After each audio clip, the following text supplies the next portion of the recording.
Welcome to open and new.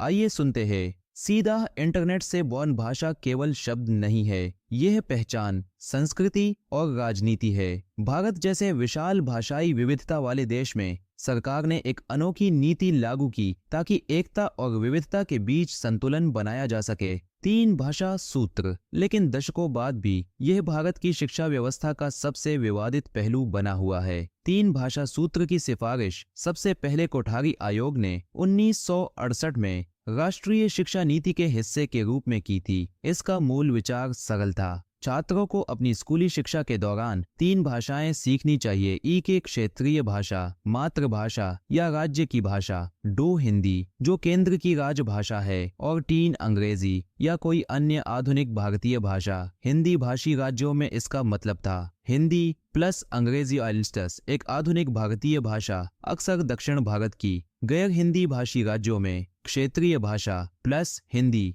Plus अंग्रेजी। इसका उद्देश्य था राष्ट्रीय एकता को बढ़ावा देना, क्षेत्रीय पहचान मिटाए, साथ ही अंग्रेजी के माध्यम से छात्रों को वैश्विक अवसर देना और मातृभाषा के जरिए सांस्कृतिक जड़ों से जोड़ना। लेकिन इसका क्रियान्वयन कभी भी समान रूप से नहीं हुआ। दक्षिणी राज्यों, खासकर तमिलनाडु ने अनिवार्य हिंदी का कड़ा विरोध किया और 2 भाषा नीति तमिल और अंग्रेजी अपनाई। यह विरोध 1930 और 1960 के दशकों के ऐतिहासिक हिंदी विरोधी आंदोलनों से जुड़ा है जो सांस्कृतिक वर्चस्व के डर पर आधारित थे। इसी तरह कुछ हिंदी भाषी राज्यों में तीसरी भाषा को अक्सर नजरअंदाज किया गया या केवल औपचारिकता के रूप में पढ़ाया गया। राष्ट्रीय शिक्षा नीति 2020 ने 3 भाषा सिद्धांत को फिर से दोहराया, लेकिन भाषाओं के चुनाव में लचीलापन दिया और हिंदी शब्द का जिक्र नहीं किया। फिर भी आलोचकों का कहना है कि लचीलापन के पीछे अक्सर राजनीतिक मंशा छिपी होती है और हिंदी थोपने का विवाद संसद से लेकर सड़कों तक लगातार उठता रहता है। समर्थक कहते हैं कि यह नीति क्षेत्रों के बीच पुल बनाती है, अवसर बढ़ाती है और वैश्विक युग में बहुभाषी कौशल को मजबूत करती है।